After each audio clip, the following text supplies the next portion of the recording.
Hi everyone, আসসালামু আলাইকুম। Welcome back to Tania Nourin blog. সবাই কেমন আছেন? আজকে নতুন আরেকটা এপিসোড নিয়ে হাজির হয়ে গিয়েছি, আর সেটি হচ্ছে টমেটো দিয়ে টাকি মাছ ভুনা। এই রান্নাটি অনেক কমন একটি রান্না। এই টাকি মাছ দিয়ে ভিন্ন রেসিপি তৈরি করা যায় এবং সেই রেসিপিগুলো অনেক সুস্বাদু এবং মজাদার হয়। আজকে আমি অল্প কিছু উপকরণ দিয়ে এই টাকি মাছ ভুনা করে দেখাবো। প্রথমে আমি এখানে 6টির মতো টাকি মাছ নিয়েছি, কেটে ধুয়ে পরিষ্কার করে নিয়েছি। আর লাগছে 1 কাপ পেঁয়াজ কুচি, আর 1 কাপ নিয়েছি টমেটো কুচি, 4-5টা কাঁচামরিচ, লবণ নিয়েছি 1 চা চামচ পরিমাণ, লাল মরিচের গুঁড়া নিয়েছি 1.5 টেবিল চা চামচ পরিমাণ, হলুদ নিয়েছি 1 চা চামচ পরিমাণ, ধনিয়ার গুঁড়া নিয়েছি 1 চা চামচ পরিমাণ, জিরা নিয়েছি 1 চা চামচ। 1 চা চামচ নিয়েছি রসুন বাটা আর কিছু ধনিয়া পাতা কুচি। প্রথমে চুলায় একটা প্যান বসিয়ে দিয়েছি। 1/4 কাপ দিচ্ছি সয়াবিন তেল। তেলটা যখন গরম হয়ে যাবে তখন দিয়ে দিচ্ছি 1 কাপ পরিমাণ পেঁয়াজ কুচি। পেঁয়াজগুলোকে নেড়ে চেড়ে গোল্ডেন কালার করে ভেজে নিব।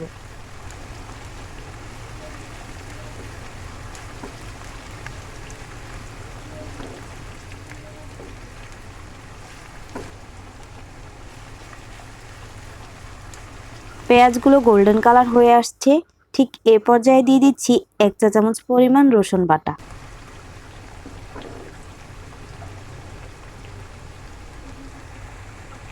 পেঁয়াজ আর রসুনটাকে কিছুক্ষণ ভেজে নিয়ে দিয়ে দিচ্ছি টমেটো কুচি আর কিছু কাঁচামরিচ ফালি করা। দেন এগুলোকে আরও কিছুক্ষণ ভেজে নিচ্ছি। দেন দিয়ে দিচ্ছি গুঁড়া মশলাগুলো।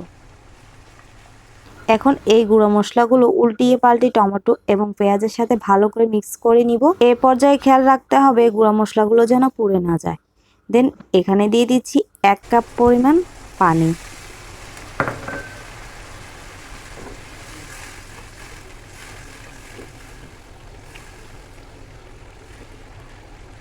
এখন ঢাকনা দিয়ে ঢেকে মশলাগুলোকে ভালো করে কষিয়ে নিব যেন টমেটোগুলো সিদ্ধ হয়ে যায়।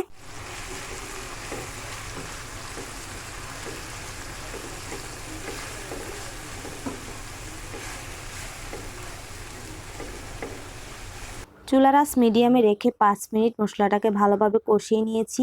ঠিক এ পর্যায়ে দিয়ে দিচ্ছি কেটে ধুয়ে পরিষ্কার করে রাখা টাকি মাছগুলো। এ পর্যায়ে আলতো হাতে উল্টিয়ে পাল্টিয়ে দিব যেন মাছগুলো ভেঙে না যায়।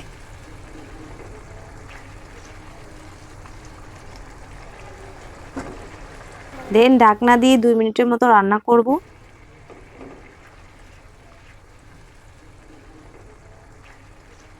দেন 2 মিনিট পর ঢাকনা উঠিয়ে আলতো হাতে আরও একবার উল্টিয়ে পাল্টিয়ে দিব। এখন ঢাকনা দিয়ে 5 মিনিটের মতো মাছগুলোকে কষিয়ে নিব যেন মাছের ভেতর মশলাগুলো ঢুকে যায়। চুলার আঁচ হাই ফ্লেমে রাখবো। হাই ফ্লেমে রেখে 2 মিনিট এটাকে ভালোভাবে রান্না করে নিব। 2 মিনিট পর এখানে আরও 1 কাপ পানি দিয়ে দিচ্ছি।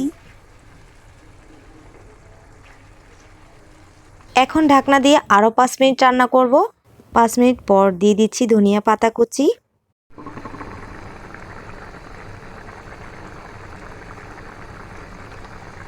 দেন আরও 5 মিনিট রান্না করব যে পর্যন্ত জলটা শুকিয়ে না আসে।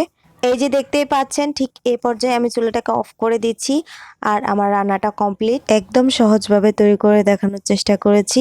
তো আমার রেসিপিটি যদি ভালো লেগে থাকে অবশ্যই একটা লাইক দিয়ে দিবেন, ফ্রেন্ডস অ্যান্ড ফ্যামিলির সাথে শেয়ার করবেন, আর চ্যানেলটাকে অবশ্যই সাবস্ক্রাইব করবেন। তাহলে সবাই ভালো থাকবেন, সুস্থ থাকবেন। আসসালামু আলাইকুম।